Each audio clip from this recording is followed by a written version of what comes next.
പിതാവിൻ്റെയും പുത്രൻ്റെയും പരിശുദ്ധാത്മാവിൻ്റെയും നാമത്തിൽ ആമേൻ.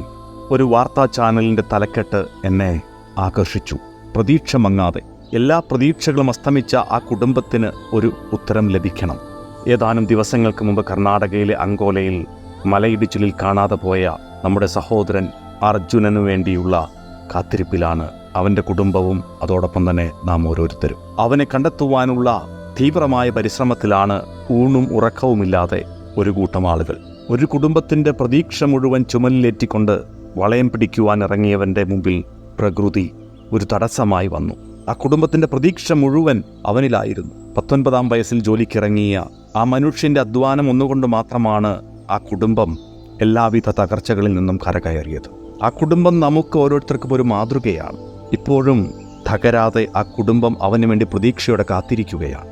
നമ്മൾ എല്ലാവരും ജീവിതത്തിൽ ഒത്തിരിയേറെ കാര്യങ്ങൾ ആഗ്രഹിക്കുന്നവരാണ്, ഒത്തിരിയേറെ കാര്യങ്ങൾ പ്ലാൻ ചെയ്യുന്നവരാണ്. പലപ്പോഴും നമ്മൾ പ്ലാൻ ചെയ്യുന്നതിന് വിരുദ്ധമായിട്ട്, നമ്മൾ ആഗ്രഹിക്കുന്നതിന് വിരുദ്ധമായിട്ട് പലതും സംഭവിക്കാറുണ്ട്.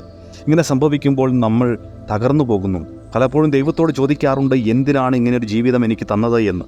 ഇങ്ങനെയുള്ള കുടുംബങ്ങൾ നമ്മുടെ മുൻപിൽ നിൽക്കുമ്പോൾ, ഇങ്ങനെയുള്ള സഹനങ്ങൾ നമ്മുടെ കൺമുൻപിൽ നമ്മൾ കാണുമ്പോൾ ഓർക്കണം, നമ്മുടെ സഹനങ്ങൾ ഒന്നുമല്ല.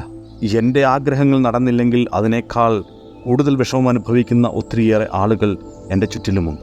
ഇന്ന ദിവസം നമ്മൾ ഉണർന്നെഴുന്നേൽക്കുമ്പോൾ നമുക്ക് ദൈവത്തോട് നന്ദി പറയാം. ദൈവമേ, ഒരു ദിവസം കൂടി എനിക്ക് തന്നതിന് അങ്ങേക്ക് നന്ദി പറയും. എൻ്റെ ചില ആഗ്രഹങ്ങൾ നടക്കാതെ വരുമ്പോൾ അങ്ങയോട് ചോദ്യങ്ങൾ ഉന്നയിക്കാറുണ്ട്. എന്നാൽ എന്നേക്കാൾ കഷ്ടപ്പെടുന്ന ഒത്തിരിയേറെ ആളുകൾ എൻ്റെ ചുറ്റിലുമുണ്ട്. അവരെ കാണുവാനും അവരെ സഹായിക്കുവാനും അവർക്ക് വേണ്ടി ഒരു നിമിഷമെങ്കിലും പ്രാർത്ഥിക്കുവാനും എന്നെ അനുവദിക്കണമേ. അതിനുവേണ്ടി സമയം കണ്ടെത്തുവാൻ എനിക്ക് അവസരം നൽകണമേ. അങ്ങനെ പ്രതീക്ഷ അസ്തമിച്ച ആ കുടുംബത്തിന് ഒരു ഉത്തരം ലഭിക്കുവാനായിട്ട് നമുക്ക് പ്രാർത്ഥിക്കാം. പ്രതീക്ഷ മങ്ങാതെ നമുക്ക് കാത്തിരിക്കാം ആ മകനെ തിരിച്ചു കിട്ടുവാനായിട്ട്. ഇതുപോലുള്ള അവസരങ്ങളിൽ പ്രതീക്ഷ മങ്ങാതെ ദൈവത്തോട് ചേർന്ന് നിൽക്കുവാൻ ഞങ്ങളെ ഓരോരുത്തരെയും അനുഗ്രഹിക്കണമേ എന്ന് ആത്മാർത്ഥമായി പ്രാർത്ഥിക്കാം. സർവശക്തനായ ദൈവം നമ്മെ എല്ലാവരെയും സമൃദ്ധമായിട്ട് അനുഗ്രഹിക്കട്ടെ. പിതാവിൻ്റെയും പുത്രൻ്റെയും പരിശുദ്ധാത്മാവിൻ്റെയും നാമത്തിൽ ആമേൻ.